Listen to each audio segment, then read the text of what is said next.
ചെല്ലാനത്ത് കടലാക്രമണവുമായി ബന്ധപ്പെട്ട പ്രശ്നത്തിൽ പ്രതിഷേധിച്ചുകൊണ്ട് കരിങ്കൊടി കാണിച്ചവരെല്ലാം ഗുണ്ടകളാണ് എന്ന സംസ്ഥാന ഫിഷറീസ് മന്ത്രി ശ്രീ സജി ചെറിയാന്റെ പരാമർശം അദ്ദേഹം പിൻവലിച്ചു മാപ്പ് പറയണം. അദ്ദേഹം ഇന്നു മുതലാണ് മത്സ്യത്തൊഴിലാളികളെ കണ്ടാൽ ഗുണ്ടകളാണ് എന്ന് ഫിഷറീസ് മന്ത്രിക്ക് തോന്നി തുടങ്ങിയത്? താടി വെച്ചിരുന്നു, അതുകൊണ്ട് ഗുണ്ടകളാണ്. താടി വെച്ചവരൊക്കെ ഗുണ്ടകളാണ്. എന്റെ മുമ്പിൽ തന്നെ ക്യാമറ പിടിച്ചു നിൽക്കുന്നവരിൽ ഭൂരിഭാഗം പേര് താടിക്കാരാണ്. താടി വെച്ചവരൊക്കെ ഗുണ്ടകളാണ് എന്ന് ഒരു മന്ത്രി വിചാരിക്കാൻ പോയാൽ കേരളത്തിന്റെ സ്ഥിതി എന്തായിരിക്കും? കേരളത്തിന്റെ സ്ഥിതി എന്താണ്? താടി വെച്ചതുകൊണ്ട് അവർ ഗുണ്ടകളാണെന്ന് വിചാരിച്ചു. പത്രത്തിൽ കണ്ടപ്പോഴാണ് പാർട്ടിക്കാരാണെന്ന് മനസ്സിലായത്. അവിടെ രൂക്ഷമായ കടലാക്രമണമുള്ള പ്രദേശത്ത് ജനങ്ങൾക്ക് ജീവിക്കാൻ പറ്റാതായപ്പോൾ ആ കടലാക്രമണ സംവിധാനങ്ങളെ കുറച്ചുകൂടി, പ്രതിരോധ സംവിധാനങ്ങളെ കുറച്ചുകൂടി മെച്ചപ്പെടുത്താനും ആ പാവപ്പെട്ടവർക്ക് സഹായം നൽകാനും സർക്കാർ തയ്യാറാകാത്തതിൽ പ്രതിഷേധിച്ചാണ് കരിങ്കൊടി കാണിച്ചത്. മുഖ്യമന്ത്രിയെ പോലെ സജി ചെറിയാനാകാൻ പോയല്ലോ. കരിങ്കൊടി കാണിക്കാൻ പാടില്ല മന്ത്രിമാർക്കെതിരെ. അതൊരു പ്രതിഷേധത്തിന്റെ സൂചനയാണ്. അപ്പോൾ അത് കരിങ്കൊടി കാണിച്ചാൽ അത് പരിഹരിക്കാനുള്ള ശ്രമം നടത്തണം. അല്ലാതെ കരിങ്കൊടി കാണിച്ച മത്സ്യത്തൊഴിലാളികളെ ഗുണ്ടകളാണ്, താടി വെച്ചവരൊക്കെ ഗുണ്ടകളാണ് എന്ന് പറയുന്ന ആ പരാമർശം പിൻവലിച്ച് അദ്ദേഹം മാപ്പ് പറയണം. രണ്ടാമത്തെ കാര്യം, ബഹുമാനപ്പെട്ട ആരോഗ്യവകുപ്പ് മന്ത്രി ഇന്നലെ പറഞ്ഞ കാര്യങ്ങൾ മുഴുവൻ പാളുകയാണ് എന്ന് വിവിധ ആശുപത്രികളിൽ നിന്ന്, വിവിധ ജില്ലകളിൽ നിന്ന്, വിവിധ മെഡിക്കൽ കോളേജുകളിൽ നിന്ന് വരുന്ന റിപ്പോർട്ടുകൾ സൂചിപ്പിക്കുന്നു. കേരളത്തിലെ പ്രതിപക്ഷം നിയമസഭയ്ക്കകത്തും നിയമസഭയ്ക്ക് പുറത്തും ആരോഗ്യരംഗത്തെക്കുറിച്ച് പറഞ്ഞ കാര്യങ്ങൾ മുഴുവൻ ശരിയാണെന്ന് ബോധ്യമായിരിക്കുന്നു. എല്ലാ മെഡിക്കൽ കോളേജിലും കുഴപ്പമാണ്. എല്ലാ മെഡിക്കൽ കോളേജിലും സർക്കാർ ആശുപത്രികളിലും മരുന്ന് ക്ഷാമം രൂക്ഷമായുണ്ട്. എല്ലാ ആശുപത്രികളിലും സർജിക്കൽ എക്യുപ്മെന്റ്സ് ഇല്ല. ഞാൻ പറഞ്ഞു, സർജറി ചെയ്താൽ കെട്ടാൻ തുന്നാനുള്ള നൂല് പോലും ഈ രോഗി മേടിച്ചുകൊണ്ട് വരണം. ഇന്നിപ്പോ എഴുതിയിട്ടുണ്ടല്ലോ, മോളിൽ നിന്ന് പരിക്കേറ്റ് വീണ ഒരാൾക്ക് 88,000 രൂപ പാവപ്പെട്ട കുടുംബം കൊടുക്കേണ്ടി വന്നു. അങ്ങോട്ട് ഓപ്പറേഷൻ നടത്തണമെങ്കിൽ അങ്ങോട്ട് കാശ് കൊടുക്കണം, ഇല്ലെങ്കിൽ സാധനങ്ങൾ മുഴുവൻ വാങ്ങിച്ചു കൊണ്ടുപോകണം എന്നുള്ള സ്ഥിതിയിലേക്കാണ് കേരളത്തിലെ എല്ലാ ആശുപത്രിയിലും എത്തിച്ചിരിക്കുന്നത്. മന്ത്രി അതിന് പറഞ്ഞ ന്യായീകരണം എന്താ? സ്വകാര്യ ആശുപത്രിയിൽ സാധനം വാങ്ങിക്കുന്ന വേഗത്തിൽ മേടിക്കാൻ പാടില്ലെന്ന്. ഇത് തുടങ്ങിയിട്ട് 2-3 കൊല്ലായി. ഞങ്ങൾ 2024 നിയമസഭയിൽ ഇത് പറഞ്ഞതാണ്, 25 പറഞ്ഞതാണ്, ഇപ്പോഴും പറഞ്ഞതാണ്. ഇതെങ്ങനെയാണ്? ഒരു വർഷത്തേക്ക് ആവശ്യമുള്ള കാര്യങ്ങൾ ഇന്റന്റ് കൊടുക്കുകയാണ് ഓരോ ആശുപത്രിയിൽ നിന്നും. ആ ഇന്റന്റ് കളക്ട് ചെയ്തിട്ടാണ് മെഡിക്കൽ സർവീസസ് കോർപ്പറേഷൻ ടെൻഡർ വിളിക്കുന്നത്. ആ ടെൻഡർ ഈ സാധനം വാങ്ങിച്ച് സ്റ്റോക്ക് ചെയ്യാണ്. ഓരോ സാധനങ്ങളും ഇല്ലെങ്കിൽ അതാത് സമയത്ത് അവർ സപ്ലൈ ചെയ്യാണ്. ഓരോ മാസത്തിനു മുമ്പ് സപ്ലൈ ചെയ്യേണ്ട സാധനങ്ങളുണ്ട്. ഇതിനെന്താ സംവിധാനം? അതിനാണ് മെഡിക്കൽ സർവീസസ് കോർപ്പറേഷൻ ഉണ്ടാക്കിയത്. ഇതെല്ലാം ഭംഗിയായി കേരളത്തിൽ നടന്നുപോയിരുന്നു. അതൊന്നും ഇപ്പൊ നടക്കുന്നില്ല. പ്ലാൻ ഫണ്ട് തന്നെ കട്ട് ചെയ്തു ആരോഗ്യരംഗത്തേക്ക്. ആവശ്യമായ പണം കൊടുക്കുന്നില്ല. മുഖ്യമന്ത്രി പറഞ്ഞത് സംസ്ഥാനത്തിന് യാതൊരു സാമ്പത്തിക പ്രതിസന്ധിയില്ല, ധനപ്രതിസന്ധി ഉണ്ടെന്ന് പറയുന്നത് വികസന വിരുദ്ധരാണെന്നാണ്. അപ്പൊ കേരളത്തിലെ ഈ പറയുന്ന സർക്കാർ ആശുപത്രികൾ അല്ലെങ്കിൽ മെഡിക്കൽ കോളേജ് ആശുപത്രികൾ, ഏറ്റവും കൂടുതൽ പാവപ്പെട്ട രോഗികൾ വരുന്ന ഈ കേരളത്തിൽ ആരോഗ്യ കേരളം വെന്റിലേറ്ററിലാണ് എന്ന സത്യം അത് യാഥാർത്ഥ്യമാണ്. അത് പരിഹരിക്കാനുള്ള ശ്രമം നടത്തുന്നതിന് പകരം ന്യായീകരണ പരിപാടിയും മറ്റേ PR മാനേജ്മെന്റും, അതാണ് ആരോഗ്യരംഗത്തെ നശിപ്പിച്ചതിന്റെ പ്രധാനപ്പെട്ട കാര്യം PR വർക്കാണ്. ഇല്ലാത്തത് പൊലിപ്പിച്ച് കാണിക്കുന്ന PR വർക്ക് നടത്തി അധികം നാൾ ആളുകളെ കബളിപ്പിക്കാൻ പറ്റില്ല. അതുകൊണ്ട് ഞങ്ങൾ ഇന്ന് ഹെൽത്ത് കമ്മീഷൻ UDF പ്രഖ്യാപിക്കുകയാണ്. ആ ഹെൽത്ത് കമ്മീഷൻ ഗൗരവമായ പബ്ലിക് ഹെൽത്ത് എക്സ്പേർട്ടുകൾ ഉൾപ്പെടുന്ന ഹെൽത്ത് കമ്മീഷനാണ് UDF എന്ന് പ്രഖ്യാപിക്കുന്നത്. അതിന്റെ ഭാഗമായി ഞങ്ങൾ ഹെൽത്ത് കോൺക്ലേവ് നടത്തും.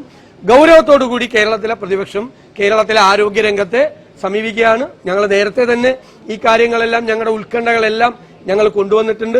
കുറെ കൂടി ഗൗരവത്തോടുകൂടി സർക്കാർ ഇതിനോട് സമീപിക്കണം എന്നാണ് ഞങ്ങളുടെ അഭ്യർത്ഥന. ഹെൽത്ത് കമ്മീഷൻ വിശദമായ പഠനം, കേരളത്തിലെ ആരോഗ്യരംഗത്തെ തകർച്ച എന്താണ് കാരണം എന്നുള്ള എക്സ്പേർട്ടുകളുടെ പഠനമാണ്. പബ്ലിക് ഹെൽത്ത് എക്സ്പേർട്ടുകളാണ്, പൊതുജന ആരോഗ്യ വിദഗ്ധരെ ഉൾപ്പെടുത്തിക്കൊണ്ടുള്ള, ഡോക്ടർമാരെ ഉൾപ്പെടുത്തിക്കൊണ്ടുള്ള, രാഷ്ട്രീയക്കാരുടെ കമ്മീഷനല്ല, എക്സ്പേർട്ട് കമ്മീഷനാണ് ഹെൽത്ത് കമ്മീഷൻ. അല്ലാതെ എന്തുകൊണ്ടാണ് ഗവൺമെന്റ് മുഖ്യമന്ത്രി നിലമ്പൂരിൽ പറഞ്ഞ അതല്ലല്ലോ. സംസ്ഥാനത്ത് ഒരു സാമ്പത്തിക പ്രതിസന്ധി ഇല്ല, സാമ്പത്തിക ധനപ്രതിസന്ധി ഉണ്ട് എന്ന് പറയുന്നവർ എന്നെ ഉദ്ദേശിച്ചാണ് പറഞ്ഞത് വികസന വിരുദ്ധരാണ് എന്നാണ് അദ്ദേഹം പറഞ്ഞത്. ഞാനാണ് എപ്പോഴും പറയാറുള്ളത് ധനപ്രതിസന്ധി ഉണ്ടെന്ന്. അതില്ല എന്ന് പറഞ്ഞ മുഖ്യമന്ത്രിക്ക് പിന്നെ ഇപ്പൊ ബുദ്ധിമുട്ടുണ്ടെന്ന് എങ്ങനെ പറയണം? നിലമ്പൂർ ഇലക്ഷൻ പറഞ്ഞത് ഒരു കുഴപ്പമില്ലെന്നാ അല്ലേ? ഒരു കുഴപ്പമില്ല, കേരളത്തിന് ഒരു കുഴപ്പമില്ല എന്നാ പറഞ്ഞത്. ആശുപത്രി കാശ് കൊടുക്കണ്ടേ? പ്രയോറിറ്റി വേണ്ടേ? എന്തിനാ PSC മെമ്പർമാരെ ശമ്പളം കൂട്ടിയല്ലോ? അത് മുൻഗണനയാണോ? കാശില്ലെങ്കിൽ എന്തിനാ അത് കൂട്ടിക്കൊടുത്ത്? 4 പെൻഷനും കൂട്ടിക്കൊടുത്തു. പിന്നെയുള്ള കാര്യങ്ങളൊന്നും ഞാൻ പറയുന്നില്ല. ചെയ്ത കാര്യങ്ങളല്ല, ഒരുപാട് കാര്യങ്ങൾ അതുപോലെ ചെയ്ത് അതിനൊക്കെ പൈസ ഉണ്ട്, ഇതിന് പൈസ ഇല്ല. അപ്പൊ ഈ പാവപ്പെട്ട ആളുകൾ ഇതെല്ലാം മേടിച്ചോണ്ട് തന്നെ ആശുപത്രിയിലേക്ക്, സർക്കാർ ആശുപത്രിയിലേക്ക്. അതാണ് ചോദ്യം.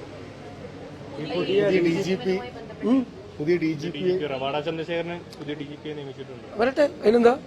അത് അതിന്റെ നടപടിക്രമം അനുസരിച്ചല്ലേ വരുന്നത്.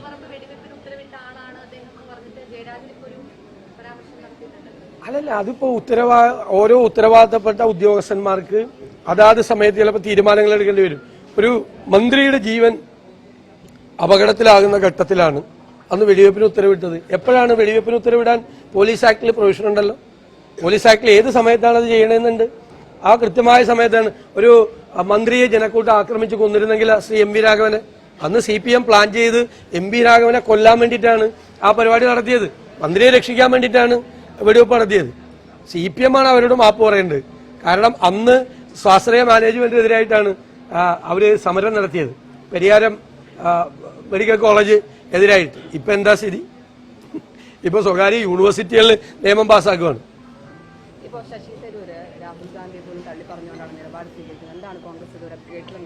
ഞങ്ങളല്ലല്ലോ, ദേശീയ നേതൃത്വമാണ് തീരുമാനം എടുക്കേണ്ടത്. ഞാൻ പറഞ്ഞു, ഞാൻ അതിനെക്കുറിച്ച് നോക്കാം. ഞാൻ അത് പറയാൻ യോഗ്യതയുള്ള ആളല്ല. അത് ദേശീയ നേതൃത്വമാണ് പറയാൻ. അവർ പറയും, അവർ തീരുമാനിക്കും. അതേ എന്നെക്കാൾ ഉയർന്ന നിലയിൽ പാർട്ടിയിലുള്ള ഒരാളെ കുറിച്ച് ഞാൻ, അല്ലെങ്കിൽ തന്നെ പരസ്യമായിട്ട് ഒരു പാർട്ടി നേതാവിനെ കുറിച്ചും ഞാൻ കമന്റ് പറയില്ല. അത് ദേശീയ നേതൃത്വം പരിശോധിച്ച് അവർ തീരുമാനമെടുക്കും. നിങ്ങളായൊന്നും ഒരു കുത്തിത്തിരിപ്പ് ഉണ്ടാക്കണ്ട. ഞങ്ങളൊക്കെ ജ്യേഷ്ഠാനുജന്മാരെ പോലെ ഒരുമിച്ച് പ്രവർത്തിക്കുന്ന ആളുകളാണ്. അത് അദ്ദേഹം എന്നെ കുറിച്ചല്ലല്ലോ പരാതി പറഞ്ഞത്, ഏതോ മാധ്യമങ്ങൾ ഇങ്ങനെ പറയുന്നു എന്നാണ്. നിങ്ങൾ തന്നെ VD സതീശൻ ക്യാപ്റ്റനാണെന്ന് പറയുന്നു, അല്ലെങ്കിൽ പറയും, എന്നിട്ട് അത് റിപ്പോർട്ട് ചെയ്യും. എന്നിട്ട് രമേശ് ചെന്നിത്തലിന്റെ അടുത്ത് എന്നിട്ട് ചോദിക്കും, VD സതീശൻ ക്യാപ്റ്റനാണെന്ന് പറയുന്നുണ്ടല്ലോ എന്ന് പറയും. നിങ്ങൾ തന്നെ ചോദിക്കും പോയി, മനസ്സിലായ? അത് നിങ്ങൾ തന്നെ ഉണ്ടാക്കും. ഇപ്പൊ ഞാൻ അദ്ദേഹത്തോട് ചോദിച്ചു, ഇന്നലെ അദ്ദേഹം എന്നെ പറ്റി പറഞ്ഞ നല്ല വാക്ക് ചോദിക്കുമെന്ന് ഞാൻ വിചാരിച്ചു. അത് നിങ്ങൾ ചോദിച്ചില്ല. എന്നിട്ട് വീണ്ടും പറയാം, നിങ്ങൾ കുത്തിത്തിരിപ്പിന്റെ ആശമര. അപ്പൊ കുറച്ചുകൂടി ഇപ്പൊ ഈ ആരോഗ്യരംഗത്തെ പോലത്തെ കുറെ പ്രധാനപ്പെട്ട വിഷയങ്ങൾ, പാവപ്പെട്ടവരെ ബാധിക്കുന്ന, സാധാരണക്കാരെ ബാധിക്കുന്ന വിഷയങ്ങളിലേക്ക് നിങ്ങളും കൂടി ശ്രദ്ധ പതിപ്പിക്കണം എന്നാണ് എന്റെ അഭ്യർത്ഥന. രാവിലെ 9 മണിയാകുമ്പോൾ വേറെ ആകാശത്ത് നിന്ന് വാർത്ത ഉണ്ടാക്കി. ഇന്നലെ ചില മാധ്യമങ്ങൾ, ഇപ്പൊ ഞങ്ങൾ ജയിച്ചല്ലോ, ഞങ്ങൾ ജയിച്ചില്ല നിലമ്പൂര്. ചിലര് പരിശോധന നടത്തി, ചിലര് പറയണ കേൾക്കുമ്പോൾ എനിക്ക് തന്നെ സംശയം. ഞാനൊന്ന് പിച്ച് നോക്കി, നമ്മൾ തന്നെയാണോ ജയിച്ചതെന്ന്. ചിലരുടെ കണക്കുകൂട്ടലും കണക്കൊക്കെ പറയണ കേൾക്കുമ്പോൾ ജനങ്ങൾ ഞങ്ങളെ ജയിപ്പിച്ചില്ലേ, അതൊന്ന് അംഗീകരിക്കും. ഒരാഴ്ചത്തേക്കെങ്കിലും, ഒരാഴ്ച തുടങ്ങിക്കോ. പിറ്റേ ദിവസം ഞങ്ങളെ ജയിപ്പിച്ച് പിറ്റേ ദിവസം തന്നെ പണിയായിട്ട് ഇറങ്ങിയിരിക്കുക. അപ്പൊ അത് വേണ്ട. ഞങ്ങൾ പറയില്ലേ, ഞങ്ങൾ കുടുംബമാണ്, ഒരു കുടുംബമാണ്. ആ കുടുംബത്തിലുണ്ടാകുന്ന ചിലപ്പോൾ ജ്യേഷ്ഠാനിയന്മാർ തമ്മിൽ ചിലപ്പോൾ വഴക്കൊക്കെ ഇടുക, ഞങ്ങൾ തമ്മിലും വഴക്കൊക്കെ ഇടും. പക്ഷെ ഞങ്ങളെല്ലാവരും കൂടിയാലോചിച്ച് ഒരുമിച്ച് ഒരു തീരുമാനം എടുക്കുള്ളൂ. അത് നോക്കും നിങ്ങൾ. ഞാൻ ടീം UDF എന്ന് പറഞ്ഞത് നിങ്ങൾ എഴുതി വെച്ചു. നിങ്ങൾ പറഞ്ഞില്ലെങ്കിലും ജനങ്ങളുടെ മനസ്സിലുണ്ട് ടീം UDF എന്ന്. 2026 തെരഞ്ഞെടുപ്പ് പൂർത്തിയാക്കി തെരഞ്ഞെടുപ്പ് പ്രഖ്യാപനം വരുമ്പോൾ നിങ്ങൾക്ക് മനസ്സിലാവും ഞാൻ പറഞ്ഞ ടീം UDFന്റെ കരുത്തെന്താണ്.